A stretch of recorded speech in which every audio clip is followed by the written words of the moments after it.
Texte du bouddhisme ancien traduit directement du pali. Version audio d'accessibilité. Le récit de Sala. Saleya Kasutam numéro 41. Ainsi ai-je entendu. En ce temps-là le Seigneur voyageait par étapes à travers le Kosala avec une grande troupe de moines. Il arriva à un village de brahmanes appelé Sala. Les brahmanes maîtres de maison à Sala entendirent parler de l'ascète Gautama, fils des Sakya, qui avait quitté la tribu Sakya, voyageait au Kosala et avait atteint Sala. Une flatteuse réputation accompagne l'ascète Gautama. Le Seigneur est accompli, parfait Bouddha, doué de science et de bonne conduite, bien allé, connaisseur du monde, suprême, cocher des mal adressés, maître des dieux et des hommes, Bouddha, Seigneur.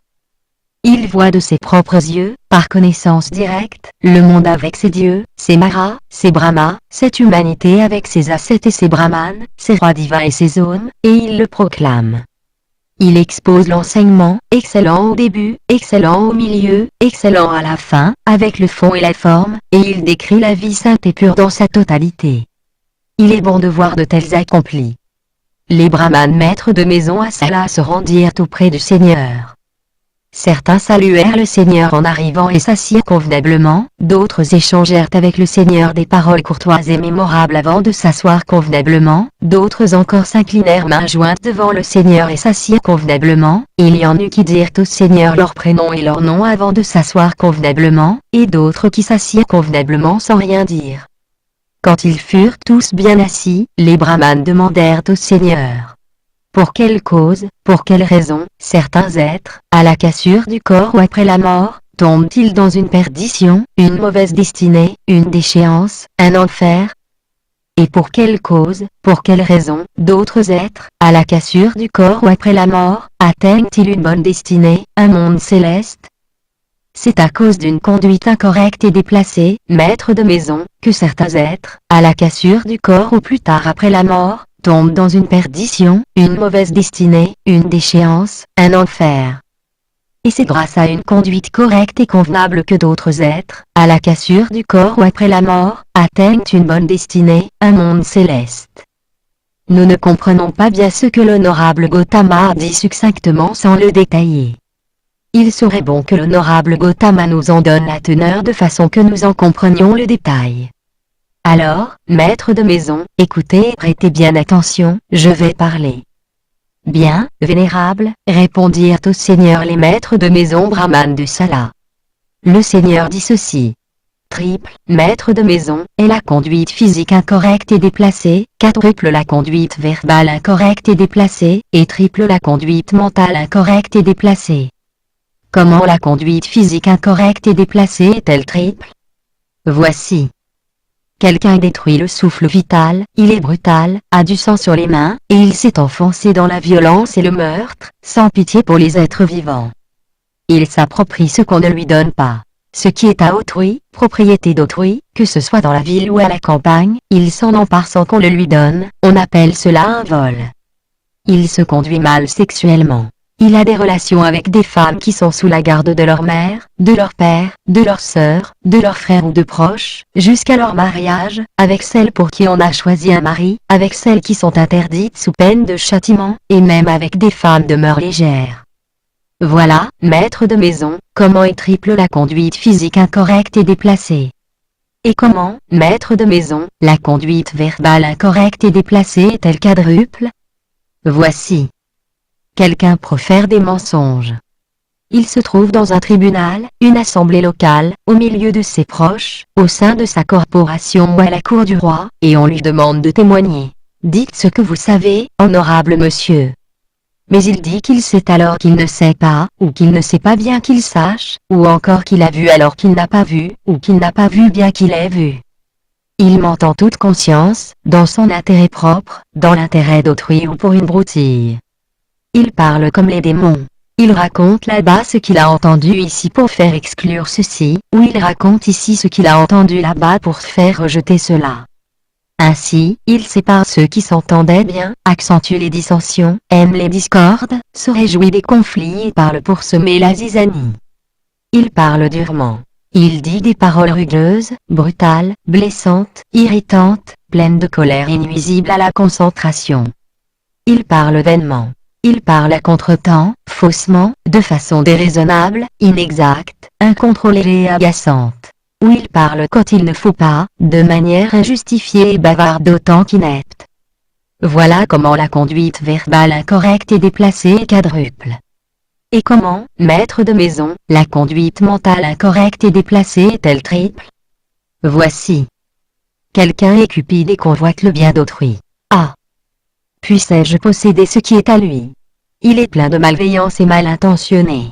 Que ces êtres soient frappés, exécutés, détruits, annihilés, qu'ils n'existent plus. Il nourrit des croyances erronées et des vues inversées. Les dons ne produisent aucun effet, ce qu'on offre rituellement est vain, ce qu'on sacrifie ne donne aucun bénéfice, les bonnes et les mauvaises actions n'ont pas de conséquences, ce monde-ci n'existe pas, pour qui est dans l'autre monde, et l'autre monde n'existe pas, pour qui vit ici, il n'y a pas de conséquences au comportement juste ou faux envers sa mère ou son père, personne ne peut renaître par apparition, il n'y a dans le monde aucun ascète ou brahman qui, accompli et pleinement réalisé, révèle ce monde-ci et l'autre monde en les voyant de ses propres yeux, par expérience directe. Voilà comment est triple la conduite mentale incorrecte et déplacée. Et c'est par une telle conduite incorrecte et déplacée, maître de maison, que certains êtres, à la cassure du corps ou plus tard après la mort, tombent dans une perdition, une mauvaise destinée, une déchéance, un enfer. Triple, maître de maison, est la conduite physique correcte et convenable, quadruple la conduite verbale correcte et convenable, et triple la conduite mentale correcte et convenable. Comment la conduite physique correcte et convenable est-elle triple? Voici. Quelqu'un rejette la destruction du souffle vital et s'abstient de le détruire. Il pose le bâton, lâche l'épée, se contient et reste compatissant et soucieux du bien-être de tout ce qui existe et respire. Il rejette le vol et ne s'approprie pas ce qu'on ne lui donne pas, il ne s'empare pas de ce qui appartient à autrui, de la propriété d'autrui, qu'elle se trouve dans la ville ou à la campagne, se comprendrait pour un vol. Il rejette les mauvaises conduites sexuelles et s'abstient de ces mauvaises conduites. Il n'a pas de relation avec les femmes qui sont sous la garde de leur mère, de leur père, de leur sœur, de leurs frères ou de proches, ni avec celles pour qui on a choisi un mari, ni avec celles qui sont interdites sous peine de châtiment, ni même avec les femmes de mœurs légères. Voilà comment est triple la conduite physique correcte et convenable. Et comment, maître de maison, la conduite verbale correcte et convenable est-elle quadruple? Voici. Quelqu'un rejette les mensonges et s'abstient de mentir. Il se trouve dans un tribunal, une assemblée locale, au milieu de ses proches, au sein de sa corporation ou à la cour du roi, et on lui demande de témoigner. Dites ce que vous savez, honorable monsieur. Il dit alors qu'il ne sait pas s'il ne sait pas, qu'il sait quand il sait, qu'il n'a pas vu quand il n'a pas vu, et qu'il a vu s'il a vu. Il ne ment pas volontairement, ni dans son intérêt propre, ni dans l'intérêt d'autrui, ni pour quelque broutille que ce soit. Il rejette les paroles démoniaques et s'abstient de parler comme les démons. Il ne raconte pas là-bas ce qu'il a entendu ici pour faire exclure ceci, il ne rapporte pas ici ce qu'il a entendu là-bas pour faire rejeter cela. Au contraire, il réconcilie ceux qui étaient brouillés et resserre les liens entre eux, il aime la concorde, prend plaisir à la concorde, se réjouit de la concorde et parle pour amener la concorde. Il rejette les paroles dures et s'abstient de telle rudesse, il prononce des paroles douces, agréables à l'oreille, aimables, allant droit au cœur, courtoises, délicieuses et plaisantes pour le plus grand nombre. Il rejette les paroles vaines et s'abstient de bavarder. Il parle en temps opportun, de façon juste, sensée, exacte, contrôlée, apaisante. Il parle quand il faut, de manière justifiée et cohérente autant qu'utile. Voilà en quoi la conduite verbale correcte et convenable est quadruple. Et comment, maître de maison, la conduite mentale correcte et convenable est-elle triple? Voici. Quelqu'un n'est pas cupide et ne convoite pas le bien d'autrui en souhaitant se l'approprier. Il est plein de bienveillance et bien intentionné. Que ces êtres n'aient pas d'hostilité, de malveillance ni de colère, qu'ils soient heureux et prennent soin d'eux. Il nourrit des croyances justes et des vues non inversées. Les dons produisent des effets, ce qu'on offre rituellement est utile, ce qu'on sacrifie donne des bénéfices, les bonnes et les mauvaises actions ont des conséquences, l'autre monde existe tout autant que ce monde-ci, il y a des conséquences au comportement juste ou faux envers sa mère et son père, Certains êtres renaissent par apparition. Il y a dans le monde des ascètes et des brahmanes qui, accomplis et pleinement réalisés, montrent ce monde-ci et l'autre monde en les voyant de leurs propres yeux, par expérience directe. Voilà comment la conduite mentale correcte et convenable est triple. Et c'est ainsi par une conduite correcte et convenable, maître de maison, que certains êtres, à la cassure du corps ou plus tard après la mort, atteignent une bonne destinée, un monde céleste. Si on a une conduite correcte et convenable, maître de maison, et qu'on souhaite, puissais-je, à la cassure du corps ou après la mort, faire partie de la noblesse, il se peut que cela se réalise. Pourquoi donc? Parce qu'on a cette sorte de conduite correcte et convenable.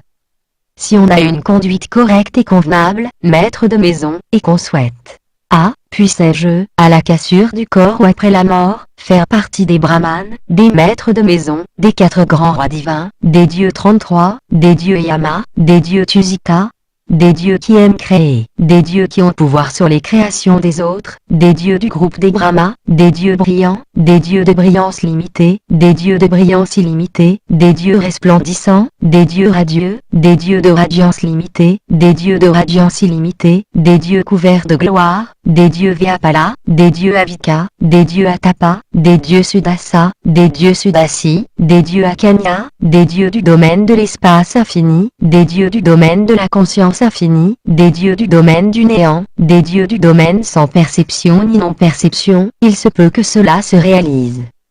Pourquoi? Parce qu'on a cette sorte de conduite correcte et convenable. Et si on a une conduite correcte et convenable, maître de maison, et qu'on souhaite, puissais-je, par la destruction des contaminations, voir de mes propres yeux, par connaissance directe, dans la réalité présente, la délivrance spirituelle, ou la délivrance par la sagacité, dépourvue de contamination, y accéder, y demeurer, il se peut que cela se réalise. Pourquoi? Parce qu'on a cette sorte de conduite correcte et convenable. Ainsi parla-t-il. Et les brahmanes maîtres de maison à Sala dirent au Seigneur: c'est merveilleux, honorable Gautama. C'est merveilleux, honorable Gautama. C'est comme si l'honorable Gautama avait redressé ce qui penchait, avait révélé ce qui était caché, avait montré le chemin à l'égaré, et avait apporté une lampe dans l'obscurité pour que ceux qui ont des yeux voient.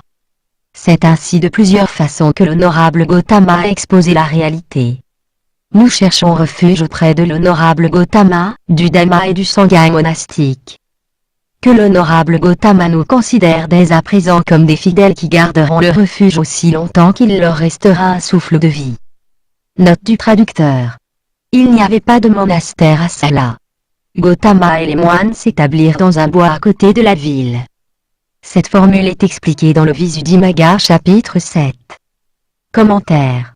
Pour un maigre pot de vin tel une perdrix, une caille ou un simple morceau de beurre. Ces termes se réfèrent à différents rites brahmaniques. À leur mort, certains êtres renaissent immédiatement, par apparition, dans des états célestes ou infernaux. Les nobles, les brahmanes et les maîtres de maison représentaient les classes sociales supérieures, les grands rois et les autres dieux formaient le panthéon de l'époque, hiérarchisés comme les états contemplatifs, de plus en plus élevés. Traduction. Christian Maes.